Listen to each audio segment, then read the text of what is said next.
everyone, this is Papia and welcome to my channel. তো তোমরা আমার মিনি ব্লগগুলো তো খুব ভালোবাসো, বেসিক্যালি কার্টুন ব্লগগুলো।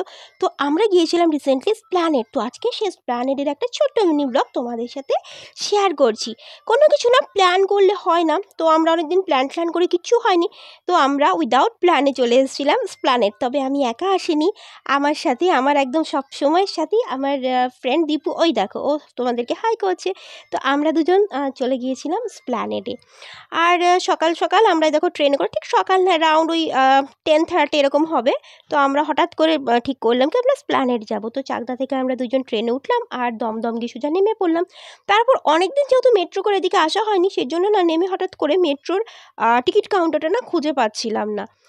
তারপর বেশ কিছুক্ষণ খোঁজাখুঁজির পর দেখলাম লাইন টাইন এদিক ওদিক জিজ্ঞাসা করতে করতে ঠিক টিকিট কাউন্টার আমরা খুঁজে পেয়েই গেলাম। তো তারপর যাই হোক ফাইনালি আমরা মেট্রোর টিকিট কেটে একদম আমরা ঠিক করলাম যে স্প্ল্যানেড যাব। আর আমরা না সেভাবে ঠিক করে কিছু আসিনি যে কী কিনবো। তো দেখলাম এসে একটা মেট্রো অলরেডি দাঁড়িয়ে রয়েছে, দরজাটা তখনও খোলেনি, তাই কত ভিড় হয়ে গেছে। আর তারপর আমরা মেট্রোতে চড়লাম, আর মেট্রোতে চড়েও কিন্তু আমরা মানে আমাদের মতন গল্প করেই যাচ্ছিলাম আর কি।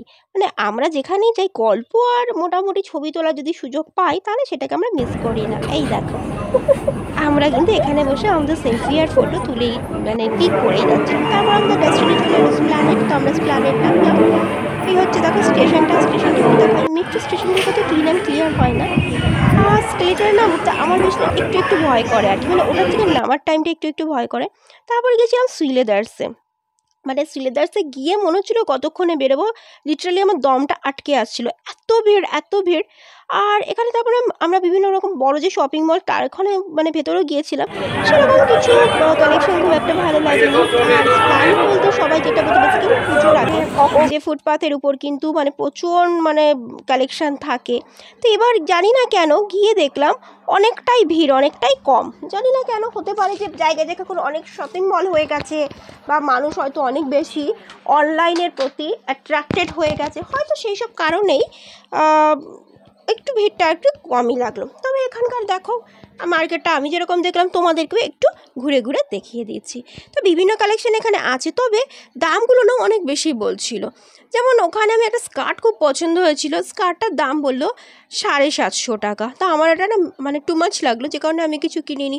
আর এই কুর্তিগুলো এগুলো আমাদের লোকাল মার্কেটেও পাওয়া যায়, সেই জন্য সেরকম বেশি কিছু আর আমি কিনিনি। আর তারপরে এই যে আমরা একটু ঘোরাঘুরি করছিলাম, মাঝে একটু থামছিলাম, আবার একটু ভিডিও ক্লিপ আর কি নিয়েছিলাম, কিছু সেলফি তুলছিলাম। তারপরে দেখো এখানে একটা ওয়াও মোমো দেখেছিলাম, বাট ভেতরে আমি আর যাইনি, কারণ মোমো খেতে আমার খুব একটা পছন্দ হয় না। আর কলকাতা মানে হচ্ছে ব্যস্ততার শহর, রাস্তায় পাপড়ি চাটের দোকান আছে, প্রচুর শপিং মল আছে, এর তুলনায় না রাস্তায় ভিড়টা একটু কম ছিল। আর এই হচ্ছে সেই মানুষের টানা রিক্সাগুলো, যেগুলো অনলি কলকাতাতেই দেখা যায়। কত মানুষ নিজের মতন কাজে করতে চলে যাচ্ছে, বেরিয়ে যাচ্ছে। আকাশটা মেঘলা ছিল, যে কারণে না গরমটা অতটা মানে ফিল করতে পারছিলাম না। বেশ ওয়েদারটা মানে বেশ প্লিজেন্ট ছিল আর কি ঘোরাঘুরির জন্য। আর কলকাতায় এলেই বড় বিল্ডিংগুলো, হলুদ ট্যাক্সি আমার বেশ ভালো লাগে। আর এখন রাস্তার ধারে কত কালেকশান ছিল। আমার এই জুতোগুলো কিন্তু খুব ভালো লাগছিল, বাট আমি এই জুতোগুলো কিনিনি। দেখো এখানে অনেক ধরনের জুতো ছিল, বাট আমার কিছু কেনা হয়নি, মানে এগুলো না একদম হিল ছিল না। আর এখানে একটা প্যান্ডেল দেখছিলাম, পসিবলি এটা দুর্গাপুজোর প্যান্ডেলই হবে, এখনও তৈরির কাজ চলছে। দেখো এই জুতোগুলো, মানে আমার যেহেতু শর্ট হয় তো আমি একটু হিল প্রেফার করি, সেরকম হিলের মধ্যে কিছু পাইনি বলে আমি আর কেনা হয়নি আর কি। তারপরে এই শপিং মলটার ভেতরেও গেছিলাম, কিন্তু এখানে না কি জানি না কেন ঠিক ফটো মানে ওরা ক্যামেরাটা ঠিক অ্যালাউ করে না। তো এখান থেকে যাই হোক আমি একটা ওই টি শার্ট কিনে নিয়ে চলে এসেছি। এই দেখো এই কালেকশানগুলো বড্ড বেশি দাম চাইছিল ফুটপাথের উপর। আর এটা হচ্ছে সুইলেদার্সের ভেতরটা, যখন গিয়েছিলাম ওখানে না ক্যামেরা করতে মানে একদম মানা করে দেয়। আর এই হচ্ছে সেই কলকাতার ঐতিহ্যবাহী হলুদ ট্যাক্সি, মানে কলকাতা বললেই কেন জানি না আমার এই ট্যাক্সিটাকেই মনে হয়। তা যাই হোক আমরা অনেকক্ষণ ঘোরাঘুরি করার পর ওই একটা টি শার্ট মোটামুটি কিনে নিয়েই চলে এসেছি আর কি। তো আমরা এখন বাড়ির দিকে যাচ্ছি, প্রচুর ঘোরাঘুরি করে ফেলেছি আর খিদেও পাচ্ছিল। এই বিল্ডিংগুলো বেশ বিল্ডিংগুলো দেখি না মানে আমার যেন কীরকম একটা ফিল হয়। তো ফাইনালি যে আমরা শিয়ালদায় চলে এসেছি বাসে করে, আর সেই সবজি আমরা ট্রেন করেই বাড়ি চলে এসেছি আর কি। মানে শিয়ালদা থেকে না গেলে আর পেতাম না। আর এখানে একটা দেখলাম গণপতি বাপ্পার পুজো হচ্ছে। তো যাই হোক ব্লগটা ভালো লাগলে লাইক কমেন্ট করো, নতুন হলে চ্যানেলটাকে সাবস্ক্রাইব করো। টাটা।